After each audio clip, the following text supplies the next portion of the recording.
Ang kwento ni Tomby. Ang kwentong ito ay hango sa totoong buhay.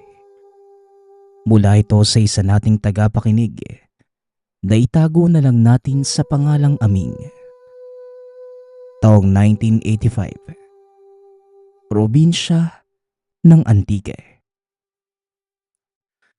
Nang mga panahong ito, nagtatrabaho bilang tagagapas ng tubo itong si Aming. Kadalasang wala sa tahanan, lalo na kung panahon ng gapasan. Dumadayo ang binata sa malalayong lugar upang magtrabaho. Kasama nito ang tiyuhi na kapatid ng ina na si Badong. Simula nang mamatay ang ama, si Aming na ang tumayong haligi ng tahanan at bilang nag-iisang lalaki. Tungkulin ng binata ang magbigay ng pangangailangan ng mga nakababatang kapatid, lalo na ng inang may sakit. O Ameng, gabasan na naman. Maayos pa ba ang mga gamit mo? Tanong ng tiyuhin. Naghahanda na sila ng mga oras na yon. Dahil sa susunod na araw, magsisimula na ang pagpapagapas ng tubo sa kanilang lugar. Oo naman po, Tiyo Badong. Tignan mo, bagong-bago pa ditong espading ko na binili nung nakaraang taon. Tugon ng binata, habang pinapakita sa tiyuhin ang kumikintab na espading. Ito ay isang uri ng itak. Manipis lamang ito at sadyang ginawa upang panggapas ng mga tubo dahil sa kakaibang talim at gaang nito. Aba, mabuti ka pa at nakabili na ng bago. Medyo malaki na yata ang partida mo nung nakaraang taon na. Muling wika ng tiyuhin. Opo, Tiyo. Sa awa naman ng Diyos, napagawa ko na nga po yung kusina namin. Nabilhan ko na din ng uniforme yung mga kapatid ko. Tugon ng binata. Bakit nga pala hindi ka nagtuloy sa pag-aaral? Kung tutusin, matalino ka naman. Isang taon na lang sana tapos ka na ng sekundarya. Tanong ng tiyuhin. Kailangan ko po magtrabaho para makakain kami ng mga kapatid ko. Hindi na din kaya ni nanay ang mabibigat na trabaho sa bukid. Tugon ni Aming. Nauunawaan naman ito ni Tiyo Badong. Kaya kahit papano, tinutulungan niya ang pamangkin. Matapos ang pag-uusap, maagang natulog si Aming dahil kinabukasan ay magbubungkal pa ito ng uling. Bukod sa panggagapas, pag-uuling din ang isa sa pinagkukunan ng pang-araw-araw na kailangan ni Aming. Sa tuwing walang gapas, nagpupunta ang binata sa bundok upang magputol ng mga sanga ng puno. Dinadala ito sa tahanan upang ulingin. Kaya namang kitang-kita sa murang edad. Makikitang batak na batak ang katawan ng binata. Ngunit dahil din sa paguling, nagkaroon ng kakaibang karanasan si Aming. Habang nagbubungkal ng tinambakang uling, napansin nito na tila maluwag ang pagkakasiksik ng lupa. At nang pumunta ang binata sa kabilang dako, nakita nito ang maliit na hukay. Sa isip-isip ni Aming, may kung sinong nagnakaw ng kanyang uling. Ngunit nang tignan ng paligid, wala naman itong nakitang bakas ng paa ng tao, maliban sa maliliit na yabag na tila nagmumula sa mga hayop. Binaliwala lamang ito ng binata sa pag-aakalang aso lamang ang may gawa ng hukay. Nagpatuloy sa paghango ang binata hanggang sa napansin nito ang isang nilalang na nagtatago sa makapal na damo. Biglang napatayo si Aming. Dumampot ito ng patpat upang gawing pamalo. Dahan-dahan itong lumapit sa nilalang. Nanlaki ang mga mata nang mapansin ang kakaibang anyo ng hayop. Mahaba ang tenga nito na halos nakatakip na sa mukha. Maiksi ang paa sa unahan na kung titignan ay tila nakatuwad at may malaki at mahabang buntot na ginagamit namang pambalanse. Sugatan ang nilalang kaya dali-dali niyang hinubad ang damit. Binalot sa parteng may sugat. Saktong tapos na din sa paghahango ang binata, kaya nagpa siya na itong umuwi. Karga ng karosang hila ng kalabaw ang mga hinangong uling. Ipinatong ng binata ang nilalang sa pinakataas ng tumpok. Tinakpan niya ito ng sako para hindi makita ng iba. Pagkarating sa tahanan, kaagad niyang pinakita sa ina ang hayop. Nanlaki ang mga mata ng matanda dahil hindi pangkaraniwang nilalang ang nakita ng binata, kundi isang sigbin. Por Diyos por santo kang bata ka. Saan mo ba kinuha yan? Wika ni Aling Pasing. Nakita ko lang po siya doon sa tabi ng inuulingan ko na. Bakit parang gulat na gulat kayo? Ano po ba ito? Tanong ng binata. Dumungaw si Aling Pasing sa bintana upang masigurong walang tao at sinara ang pinto para walang makakita sa daladalang nilalang ni Aming. Hindi mo ba alam kung ano yung dinala mo pa uwi? Isa yang sigbin, Aming. Baka may kasama pa yan at malintikan tayo. Tugon ni Aling Pasing. Ngunit siniguro ni Aming na mag-isa lamang ang nilalang na matagpuan nito. Tinanggal ng binata ang telang binalot sa katawan ng sigbin upang ipakita ang malaking sugat nito sa bandang tiyan. Gamutin lang po natin muna siya, Nay. Naawa po kasi ako Tsaka hindi po niya kakayaning ipagtanggol ang sarili niya kung sakaling atakihin muli siya ng mababangis na hayop sa gubat. Wika ni Aming. Wala nang nagawa ang matanda. Dali-dali itong kumuha ng mainit na tubig at ilang malinis na tela. Dating paltera sa bayan ang matanda, kaya kahit papano ay may kaalaman ito sa pagtatahi ng sugat. Ilang sandali lang ay nagawa nitong isara ang hiwa ng nilalang. Unti-unti na din itong humihinahon. Inilagay ni Aling Pasing ang sigbin sa isang malaking planggana. Nilagyan ng mga lumang damit para magsilbi nitong higaan. Kinabukasan ay maagang nagising si Aming dahil aalis na ito para sumama sa tiyuhing manggapas. Hindi nakapagpaalam sa ina dahil tulog pa ito. Kinahapunan, pag-uwi ng binata ay naalala nito ang sigbin. Dali-dali niyang hinanap ang ina ngunit wala ito sa tahanan. Ilang sandali pa ay dumating din ito. Nagtataka ang binata dahil nakangiti ang matanda at napakadaming bitbit na pinamili. Oh, mabuti naman at nandito ka na. Halika, Aming. May sasabihin ako sa'yo. Wika ni Aling Pasing. Kagad na pumasok ang binata at naupo sa mesa. Ano po ba yun, Nay? Tsaka saan galing yung mga pinamili niyo? Tanong ng binata. Yun nga yung gusto kong sabihin sa'yo, anak. Alam mo bang napakabait nitong dinala mong sigbin? Tugon ng matanda. Oh, bakit naman, Nay? Ano po bang ginawa niya? Muling tanong ng binata. Dahil sa kanya, kung bakit ko nabili ang mga ito. May iniluwa siyang 2 pirasong ginto. Maliliit lang, pero nagawa kong ibenta sa malaki-laking halaga. Tugon ng ina. Kaagad namang hinanap ni Aming ang nilalang, ngunit hindi niya ito nakita. Nasa na po yung sigbinay? Hindi ko naman po siya nakita. Wika ni Aming.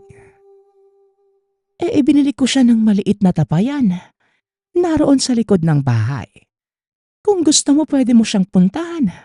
At siya nga pala, Mumong pala ang pangalan niya. Tugon ni Aling Pasing.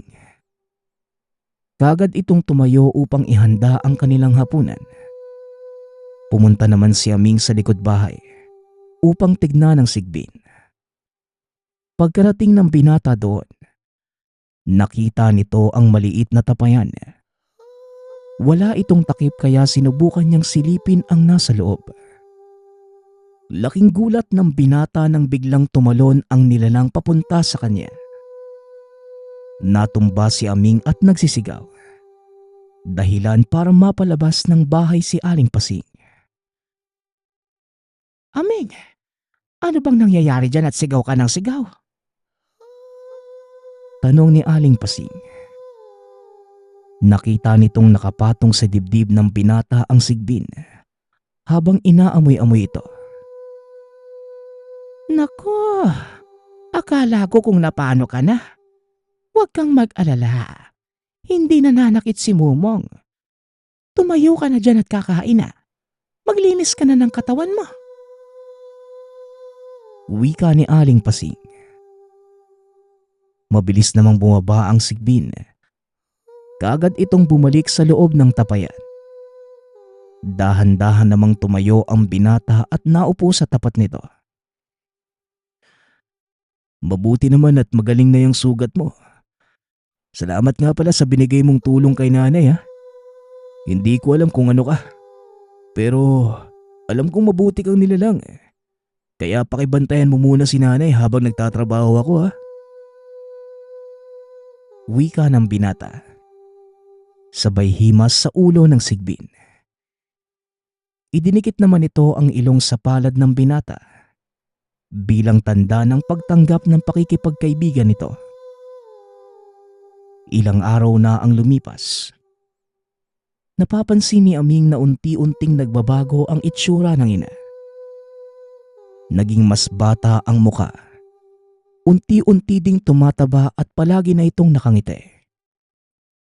Ngunit ang pinakamalaking pagbabago sa lahat ay ang estado ng kanilang pamumuhay.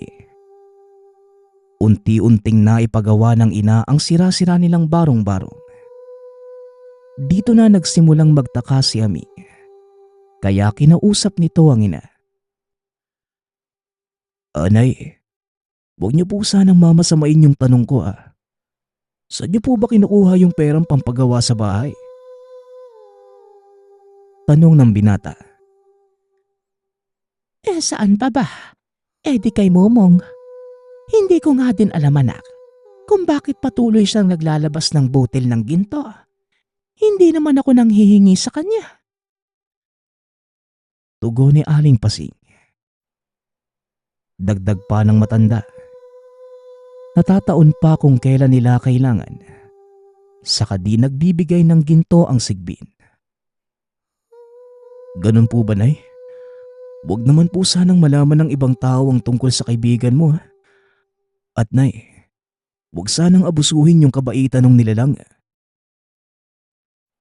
Wika ni Aming. Huwag kang mag-alala anak. Alam ko naman yon. At isa pa, hindi ko naman hinihiling ang mga bagay na ibinibigay niya sa atin. Kaso lang yung uling mo, mukhang mauubos ng kakakain. Tugon ng ina. Biglang napalingon si Aming sa tumpok ng uling. Napakamot na lamang ng ulo dahil ilang sako na lamang ang natira sa 10 sako ng uling. Ayos lang po yun Nay. Hindi naman siya namiminsala eh. Wika ni Aming. At para may kainin ang alaga ng ina, patuloy lamang ito sa pag-uuling kahit paunti-unti. Kaunting kaalaman, taliwas sa inaakala nating lahat. May ilang lahi ng sigbi na hindi pumapatay ng tao o kumakain ng laman. Kagaya ng sigbing napulot ni Aming, uling at kopra lamang ang kadalasang kinakain ng mga ito. Balik tayo sa kwento. Sa paglipas ng panahon, patuloy na umunlad ang pamumuhay na mag-ina. Pinagtapos ni Aling Pasing ng sekundarya si Aming at patuloy na pinapaaral ang mga kapatid. Itinago ng mga ito ang kanilang sikreto. Ngunit ayon sa kasabihan na walang sikreto ang hindi nabubunyag. Sumapit ang kaarawan ng isa sa mga kapatid ni Aming. Pinaghandaan ito dahil yon ang 18 kaarawan ng dalaga. Maraming tao ang dumalo. Ang ilan ay malalapit na kaibigan. Ngunit ang karamihan ay mga taong naiinggit at nagpapakitang tao na gustong malaman ang dahilan ng biglang pag-angat sa buhay ng mag-ina. Sa kalagitnaan ng selebrasyon, isang kapitbahay na tawagin na lang natin sa pangalang Aling Claudia ang napunta sa likod ng tahanan. Naghahanap ito ng maaaring dahilan ng pagyaman ng mag-anak. Habang nagmamasid sa paligid, aksidente nitong natabig ang tapayang tinitirahan ni Mumong. Natanggal ang takip. Biglang tumalo ng nilalang palabas upang ipagtanggol ang sarili. Nanlaki ang mga mata ni Aling Claudia. Nagsisigaw at napansin naman ito ng mga tao. Lalo na ang kapitan ng baryo na nooy papasok pa lamang sa bakuran nila Aming. Anong nangyayari, Aling Claudia? Bakit ka nagsisigaw? Tanong ng kapitan. Nung una ay hindi pa rin makapagsalita ang ginang. Ngunit nang lumabas si Aling Pasing, bigla itong sumigaw ng, Aswang! Aswang kang babae ka. May alaga kang sigbin. Kaya pala biglaan ang pagyaman mo. Kampon ka pala ni Satanas. wika ng ginang. Mag-iingat ka sa sinasabi mo. Mabigat na paratang yan, Aling Claudia. Tugon ng kapitan. Kapitan, hindi ako nagsisinungaling. Kitang-kita mismo ng 2 mata ko ang sigbin. Lumabas pa nga dyan sa tapayan. Muling wika ng matanda. Tinignan ng kapitan ng tapayan. Dahan-dahan itong nilapitan ngunit wala naman itong nakita. Nako, Aling Claudia. Baka pusa lang ang nakita mo. Halika na nga't ihahatid ka na namin pa uwi. Mukhang naparami na ang inom mo. Tugon ng kapitan. Kagad inalalayan ang ginang palabas ng bakuran. Nako, Aling Pasing. Pasensya na po kayo at lasing na yata si Aling Claudia. Wika ng kapitan. Nakahinga naman ng maluwag ang mag-ina. Dahil inakala nilang tuluyan ng mabubunyag ang sikreto. Inakala din ng mag-ina na tuluyan ng mananahimik si Aling Claudia. Ngunit laking gulat ni Aming nang minsan siyang magawi sa kabayanan.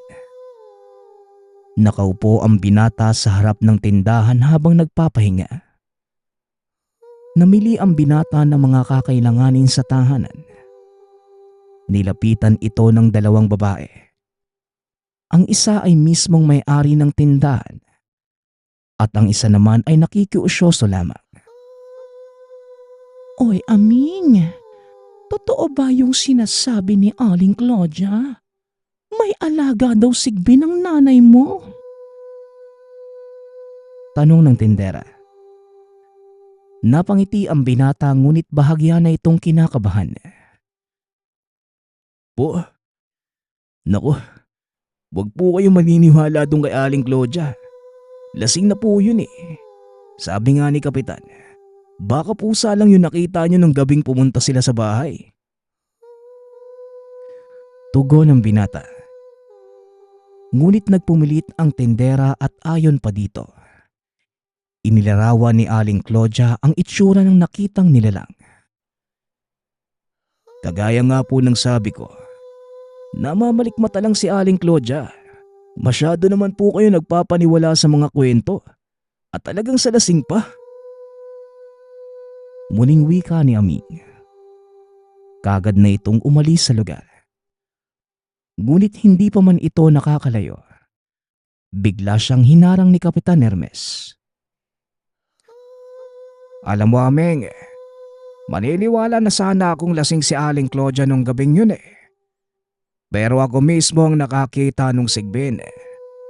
Kaya kung ako sa'yo, uhulihin ko yung nilalang na yon. Ilagay mo sa sako at dalhin sa akin. Wika ng Kapitan. Pasensya na po, Kap.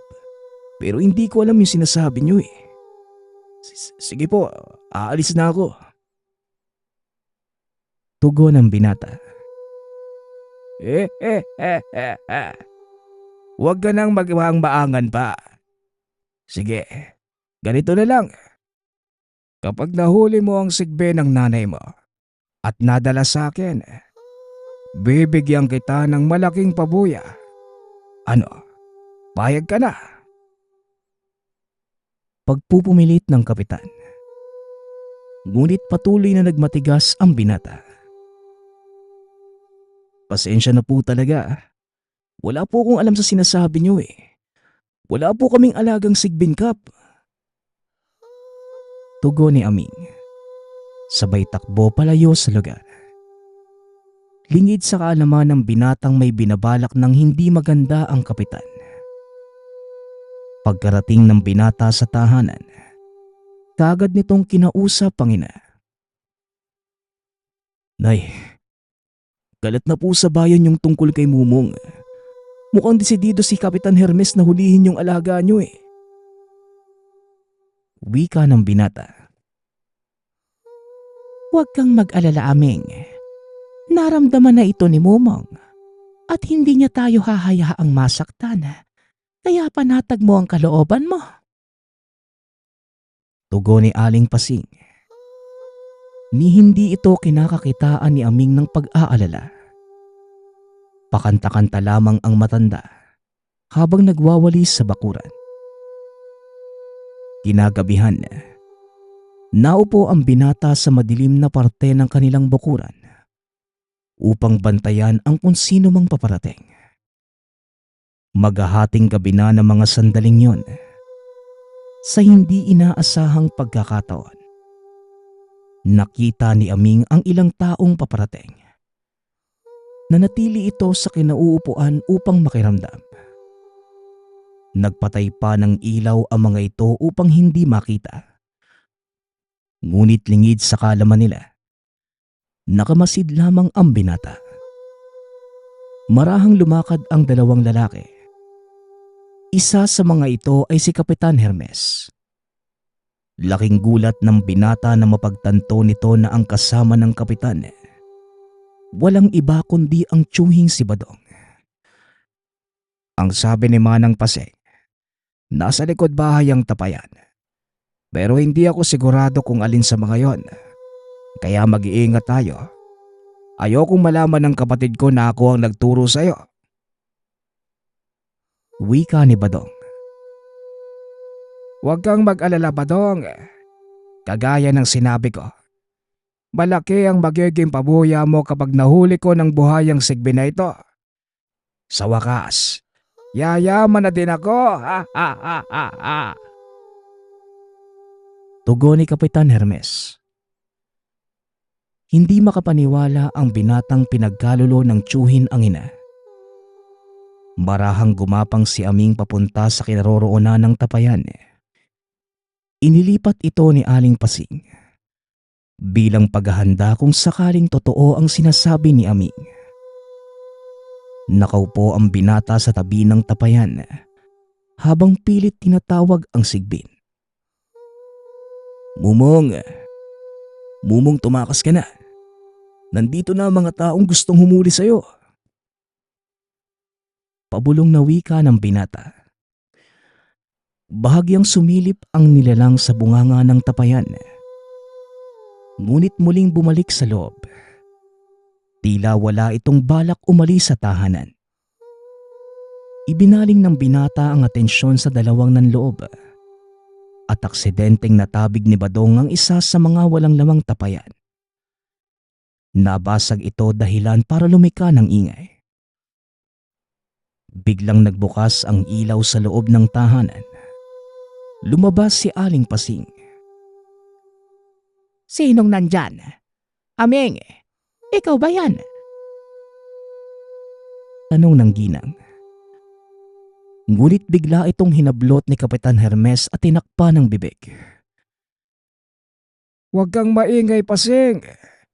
Kung ayaw mong masaktan, ituro mo sa amin ang tapayan ng Sigbin. Pangako, wala kaming gagawing masama sa'yo. Banta ng kapitan. Laking gulat ni Aming nang biglang bumulusok palabas ng tapayan si Mumong. Dire-diretso ito sa kinatatayuan ni Badong. Pinalo nito sa paa ang tiyuhi ni Aming. Gamit ang buntot dahilan para matumba ito. Isang kagat sa leeg ang sunod na binigay ng nilalang. Dahilan para tuluyan itong makatulog. Nanlaki ang mga mata ni Kapitan Hermes nang makita ang mapupulang mata ng Sigbin. Umaangil ito at nakahanda na para umatake. Ngunit inawat ito ni Aling Pasing. Mumong, huwag mong itutuloy yan. Huwag kang papatay ng tao. Kapitan Hermes, bitawan mo na ako. Kusa nang aalis ang alaga ko. Wika ni Aling Pasing. Sinunod naman ito ng kapitan. Ngunit nang mabitawan na nito ang matanda, biglang tumalon papunta sa kapitan ang Sigbin. Kinagat ito sa leeg. Marahang napaluhod ang kapitan sa lupa habang hinahawakan ang sugat na gawa ng Sigbin. Huwag kang mag-alala, Kapitan. Hindi kayo mamamatay. At ikaw naman, Badong. Hindi ko akalaing ikaw mismo ang tatraidor sa akin. Kaya pagdosahan niyo ang kaparusahang dulot ng kaibigan ko. Wika ni Aling Pasing. Tuluyang nakatulog ang dalawang lalaki sa bakuran. Kinabukasan na nang magising ang mga ito. Aba teka, mukhang napasobra yata ang inom natin, Badong. Hindi ba bakuran ito ng kapatid mo? Wika ng kapitan. Oo nga, Kapitan. Anong ginagawa natin dito? Tugon ni Badong. Natatawa na lamang si Aming sa nangyari dahil nakalimutan na mga ito ang naganap kagabi. Tuluyang naitago ang sikreto nila Aling Pasing. Hanggang sa kasalukuyan, nagmamay-ari na sila ng malaking negosyo sa bayan, malawak na lupain, at maging ang paglelending ay pinasok na din ni Aming. Hindi lubos akalain ng binata. Ganito kalaking pagbabago ang magaganap sa kanila. Dahil sa ginto ng Sigbin. Ang susunod nating kwento ay mula sa isa nating tagapakinig. Naitago na lang natin sa pangalang Sam. Taong 1993. Probinsya ng Aklan. Laking Maynila itong si Sam. Nag-aaral ng kolehiyo sa kursong Business Administration. Mula sa may kayang pamilya at nag-iisang anak kaya naman sunod ang lahat ng luho. Nang mga panahong ito, nasa huling taon na sa kolehiyo ang dalaga. Hindi naman ganon kaabala sa pag-aaral dahil nagawa na nitong tapusin ang lahat ng kailangan at nag-aantay na lang ng araw ng pagtatapos. Anak, total naman hindi ka na busy sa pag-aaral eh. Baka pwede namang puntahan mo yung nabili naming lupain doon sa Aklan. Gusto kasi ng dating may-ari na personal naming iabot yung tseke. At isa pa, para makita mo din at mausisa ng maayos. Wika ng tatay ni Sam na tawagin na lang natin sa pangalang Manolo. Aklantay? Ang layo naman nun. Sigurado kayong ako ang papupuntahin niyo ni Mama? Tanong ng dalaga. Oo naman anak. Napag-isip-isip kasi namin ng mama mo na oras na para hawakan mo ang ilan sa mga negosyo natin. Total naman ito ang dahilan kung bakit ka namin pinagtapos ng kurso mo. Tugon ni Tatay Manolo. Oo nga naman, Sam. Hindi naman magtatagal. Ikaw na ang mamamahala ng lahat ng maiiwan namin. Kaya siguro oras na para simulan mong aralin ang mga negosyo natin. At huwag kang mag-alala. Dahil siguradong magugustuhan mo ang lugar na yon. Dagdag ni Nanay Mirna. Bagaman nasusunod ang lahat ng gusto ng dalaga, ni minsan ay hindi ito sumuway sa mga magulang. Bagay na pinasasalamatan ng mga ito dahil sadyang masunurin ang anak. O sige po pa. Kailan po ba ako aalis? Tanong ng dalaga. Sa susunod na araw, nakapag-book na kami ng ticket sa eroplano papuntang Iloilo. At mula doon, susunduin ka ng anak ng may-ari ng lupa. Tugon ni Tatay Manolo. Apa, may request po sana ako eh. Pwede ko bang isama ang mga kaibigan ko? Sige na po. Pagpapaalam ni Sam. Napangiti na lamang ang ama. Dahil alam nito na kahit hindi siya pumayag, gagawin pa din ng dalaga ang gusto. O sige anak, basta wag kayo magpapasaway doon. Nakakahiya sa taong binilhan natin ng lupa eh. Tugon ni Tatay Manolo. Parang batang nagtatalon sa tuwa si Sam. Dali-dali itong pumunta sa telepono at isa-isang tinawagan ang mga kaibigan. Kaya nang sumunod na araw, inihatid din Tatay Manolo ang anak sa paliparan. Naroon na din nag-aantay ang mga kaibigan. Mahigit 1 oras ang biyahe papuntang Iloilo. Paglapag ng eroplano sa probinsya, nakita ni Sam ang isang binatang may hawak na karatula. Nakasulat ang pangalan niya kaya sigurado si Sam na ito ang susundo sa kanila. Magandang tanghali po. Kayo po ba si Ma'am Sam? Ako po pala si Benji. Inutusan po kasi ako ni tatay na sunduin kayo eh. Wika ng binata. Nakatulala lamang ang dalaga habang nagsasalita ito. Uy Samantha, napapano ka? Tinatanong ka ni Pogi oh. Wika ng isa sa mga kaibigan ni Sam. Bigla namang nabalik sa ulirat ang dalaga nang tapikin siya nito sa balikat. Oo. Ako nga si Sam. Taga dito ka din ba? Tanong ng dalaga.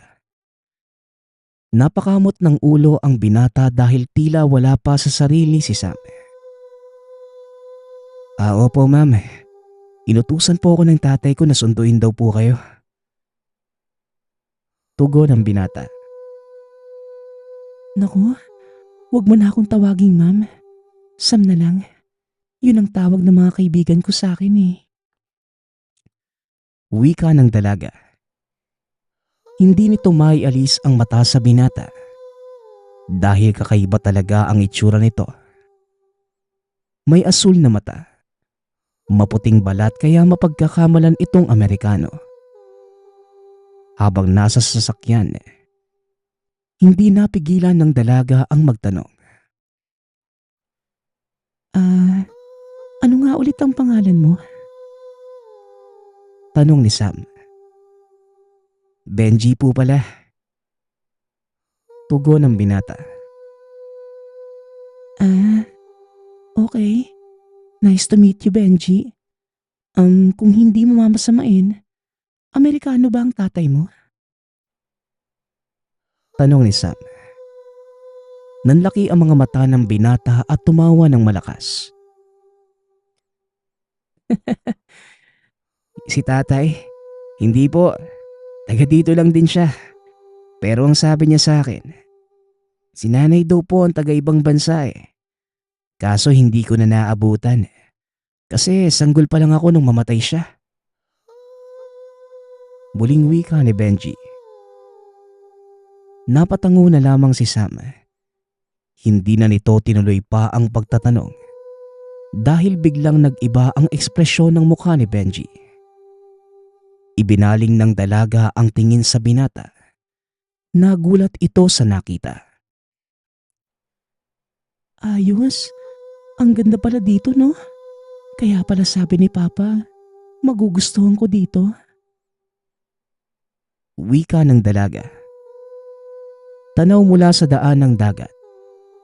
Manghang-mangha si Sam sa ganda ng tanawin. Ilang sandali pa ay narating na nila ang baryo kung saan nakatira sina Benji. Ngunit kailangan nilang maglakad papunta sa mismong tahanan ng binata. Ma'am, pasensya na po Pero hanggang dito lang ang sasakyan. Masyado pong makitid yung daan papunta sa amin eh. Kaya maglalakad po tayo mula dito. Wika ni Benji. Wala namang reklamo sina Sam at mga kaibigan nito. Nagkakatuwaan pa sila habang binabaybay ang medyo matarik na daan papunta sa tahanan ng binata. Pagkarating sa bahay, sinalubong sila ng isang matanda at pinakilala naman ito ni Benji. Mabuti naman at nakarating kayo ng ligtas.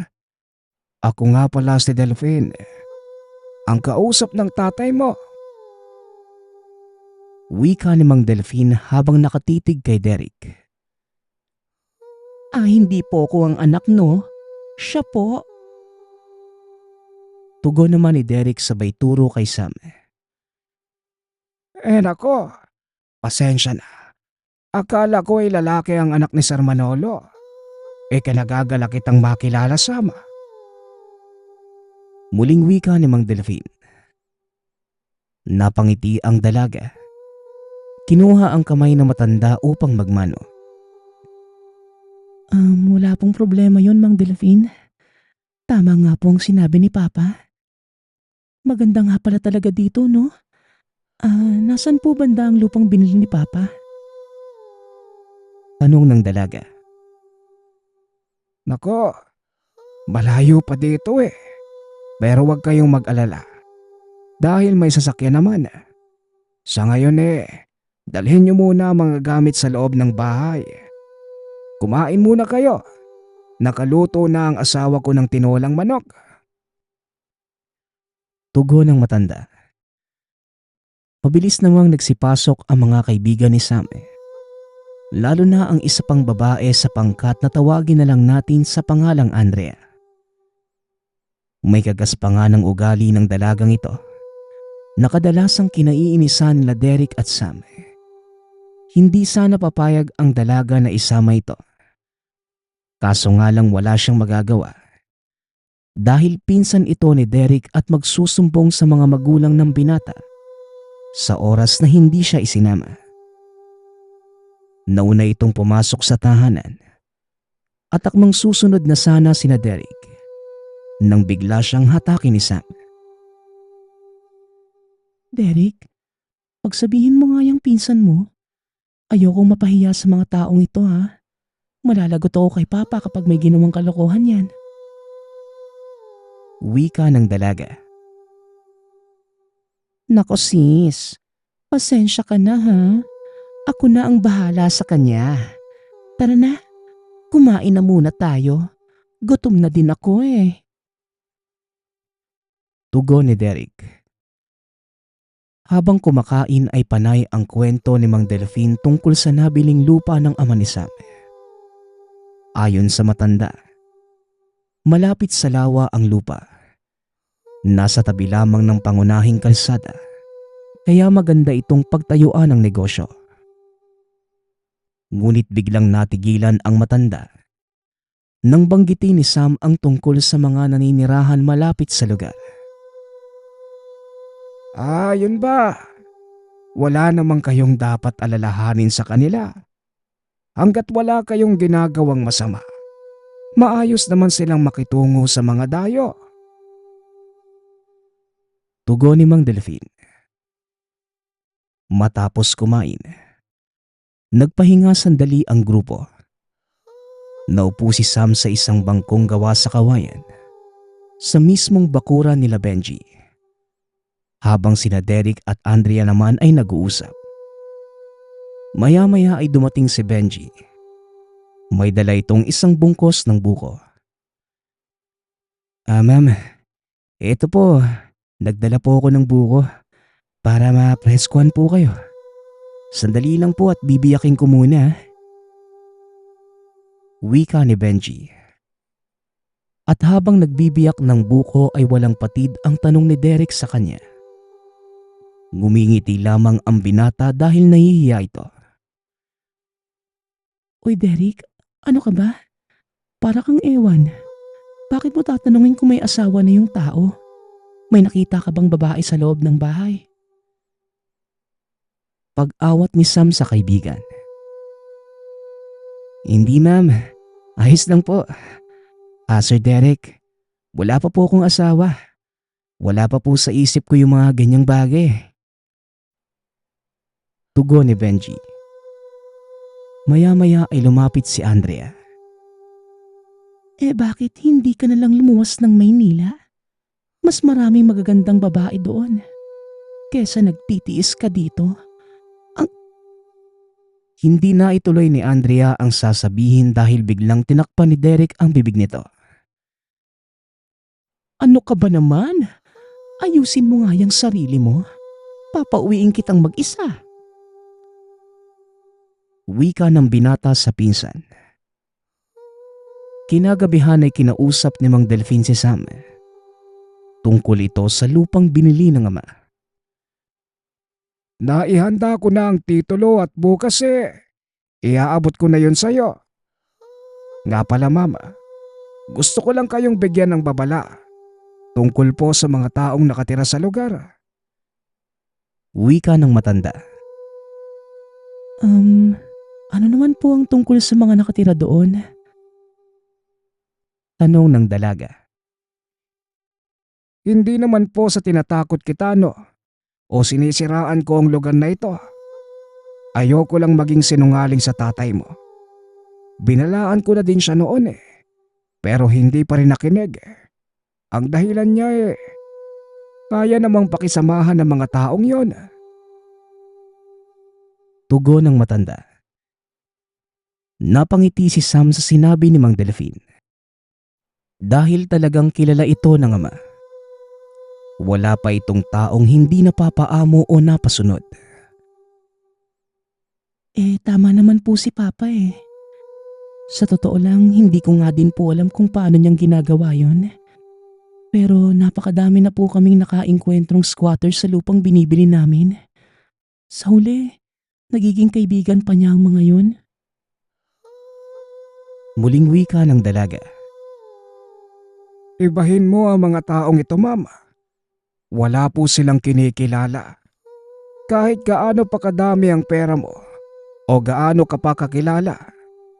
Bukas po, mauunawaan niyo ang sinasabi ko. At isa ito sa mga dahilan kung bakit ko kayo pinapunta dito.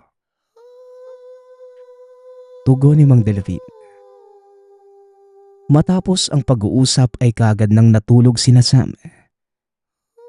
Pilit nitong iniisip kung ano ba ang ibig sabihin na matanda. Hanggang sa tuluyan na itong dinalaw ng antok.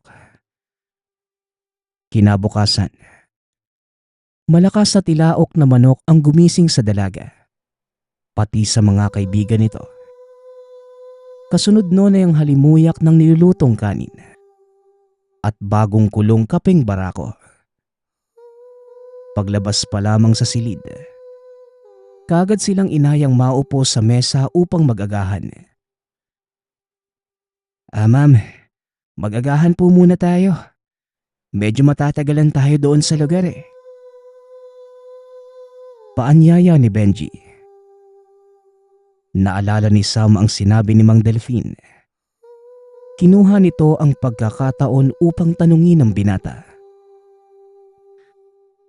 Benji, may sinabi sa akin si Mang Delphine tungkol sa mga nakatira doon sa lupa.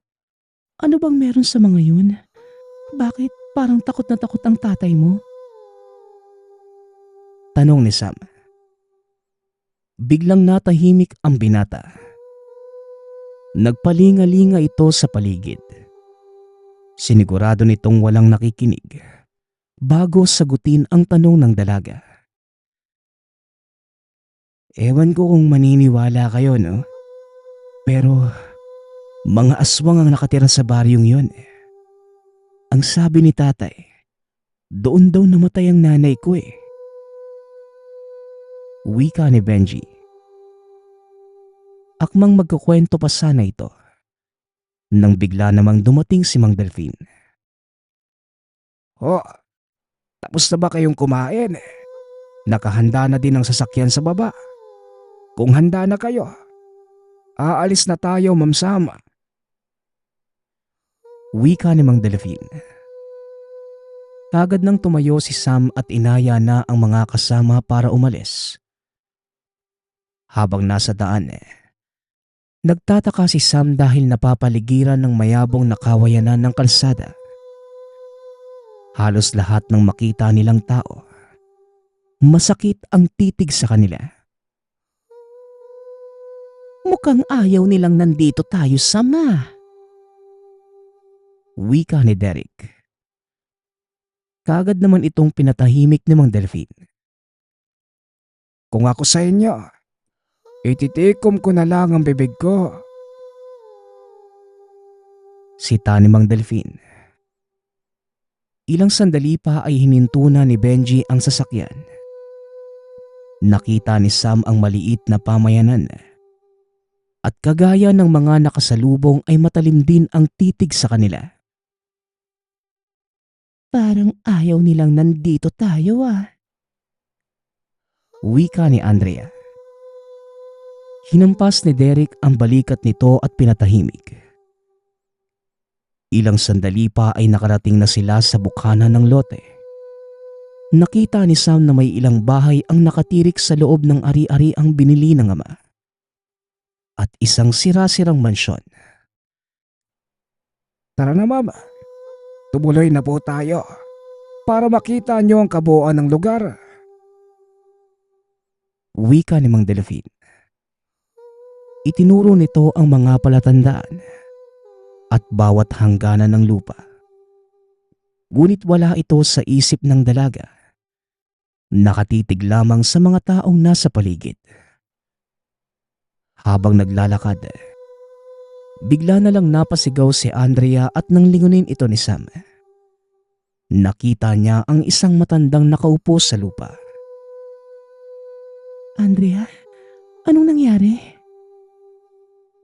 Tanong ng dalaga habang tinatayo ang matanda. Paano? Hinahawakan niya ako eh. Nagulat ako, Sam. Kaya yan, naitulak ko siya. Tugon ni Andrea. Matapos ay napansin nila ang mga taong unti-unting lumalapit.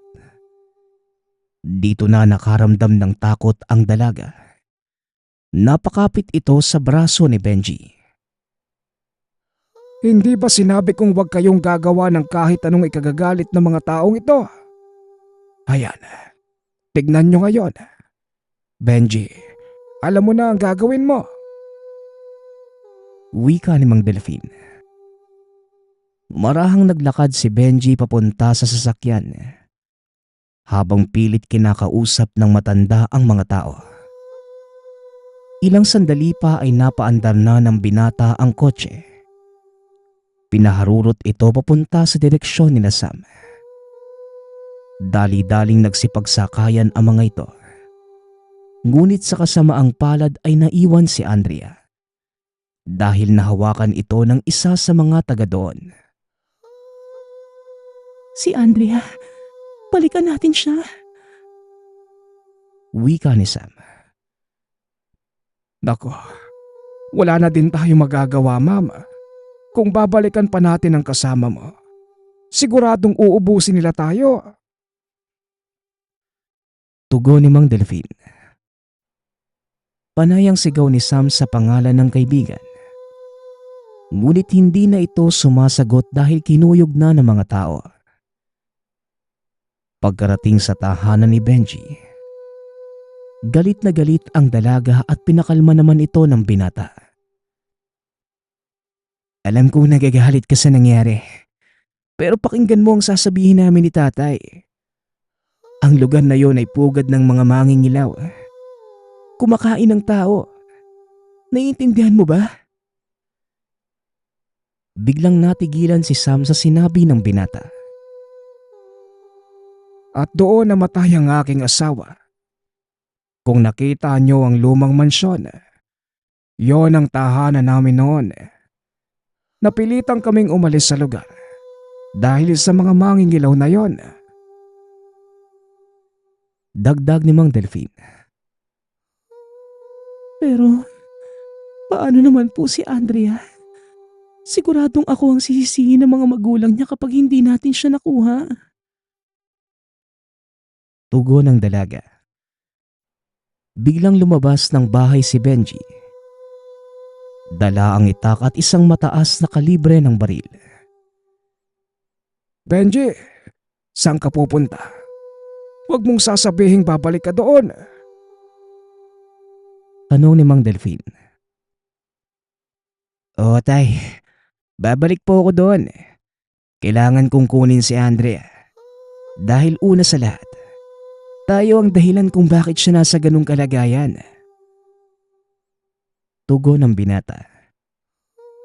Hindi na ito nagawang pigilan ni Mang Delphine. Dali-dali itong lumabas ng bakuran at walang kamalay-malay ang matanda na pati si Sam ay sumama. Pagkarating sa sasakyan, nagulat ang binata dahil bigla itong tinawag ni Sam. Anong ginagawa mo dito, Sam? Bumalik ka sa bahay. Napakadelikado. Wika ni Benji. Hindi, Benji. Sasama ko. Gusto kong iligtas si Andrea. Ako ang may kasalanan. Kung hindi ko siya hinayaang sumama, hindi ito mangyayari sa kanya. Hindi ko mapapatawad ang sarili ko kapag may nangyari sa'yo dahil sa kapabayaan ko. Tugon ni Sam. Wala nang nagawa ang binata dahil pumasok na sa sasakyan ang dalaga. Sa mga oras na ito, paniguradong hindi pa nila pinapatay si Andrea. May ritual muna ang mga mangingilaw at kailangan nila ng buhay ng kanilang iaalay. Wika ng binata. Pagkarating sa lugar, kagad natanaw ni Sam ang kaibigan. Nakatali ito sa isang posting napapaligiran ng mga tuyong kahoy. Nagsasayaw paikot sa dalaga ang mga taong walang saplot habang hinahaplos ang katawan ni Andrea na tila pinapahiran ng kung anong maitim na bagay. Walang tigil sa paghiyaw ang dalaga. Kitang-kita ang takot sa muka. Kinuha ng binata ang pagkakataong yon dahil walang nakabantay. Nakatuon ang lahat ng atensyon sa nangyayaring ritual. Ilang sandali pa ay tuluyan ng nakalapit ang binata. Naganap ito na mapagtataguan at isa-isang pinagbabaril ang mga mangingilaw. Pagkarinig ng putok ay kagad nagsipulasan ang mga ito. Kanya-kanyang kuha ng mga itak. Hinahanap kung saan ang gagaling ang mga putok. Ngunit sadyang mautak si Benji. Pagkatapos nitong bumaril ay kagad itong lilipat ng pwesto.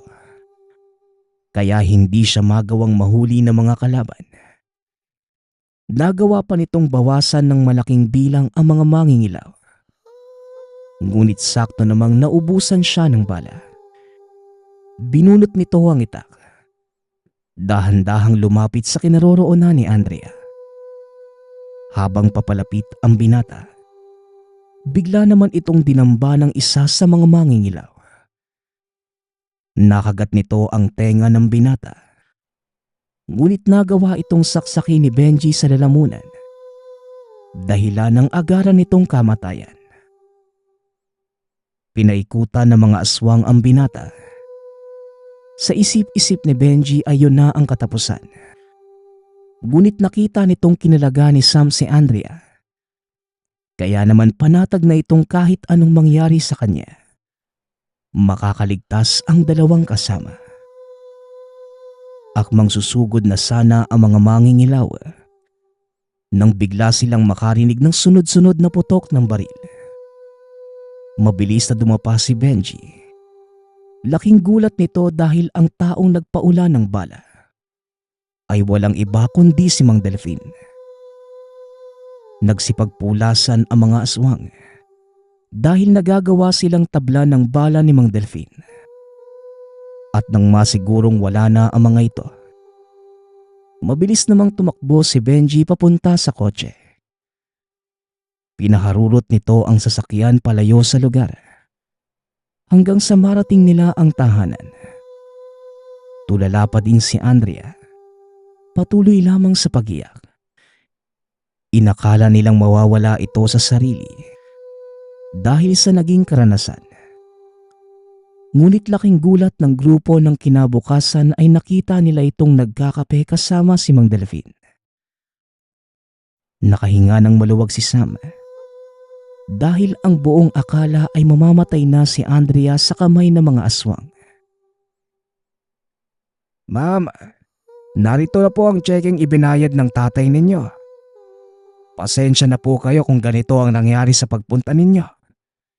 Ihingi nyo na din po ako ng tawad sa mga magulang ni Andrea. Wika ni Mang Delfin. Huwag po kayong mag-alala, Manong. Hindi po makakalabas ang nangyari dito. Ako na din po ang bahala kay Papa. Tugon ng dalaga. Pinili nitong isikreto ang mga nangyari. Kinausap din ito si Andrea na huwag ipagsasabi ang mga naganap. Sumang-ayon naman ang kaibigan. At tungkol naman sa lupa, sinabi na lamang ni Sam na hindi niya nagustuhan ang lugar. Kaya hindi nito tinuloy ang pagbili. Swerte namang naniwala ang tatay ng dalaga. At dahil sa mga naganap, tila nagbago ang pananaw ni Sam sa buhay. Madalas na itong umaayaw sa mga paanyaya ng kaibigang magala. Ito ay dahil sa naging karanasan nang minsang mapunta sila sa delikadong lugar sa Aklan. Nagpapasalamat nga pala ako sa nagpadala ng ating kwento. Nawa ay nagustuhan niyo ang inyong napakinggan. Ang opinyon ko lamang sa kwentong ito, bumilib ako sa pagiging tunay na kaibigan ni Sam. Pilit niyang niligtas si Andrea. Marunong itong tumanggap ng responsibilidad na siya ang may dala sa kaibigan. Kaya meron itong pananagutan. Mabuti din at nailigtas si Andrea. Siguro ay natutunan na niyang baguhin ang pag-uugali dahil sa mga naganap. Muli, nagpapasalamat ako sa lahat ng sumusuporta sa ating channel. Nawa ay patuloy niyong suportahan at pakinggan ang ating mga kwento. Hanggang sa muling pakikinig. Paalam.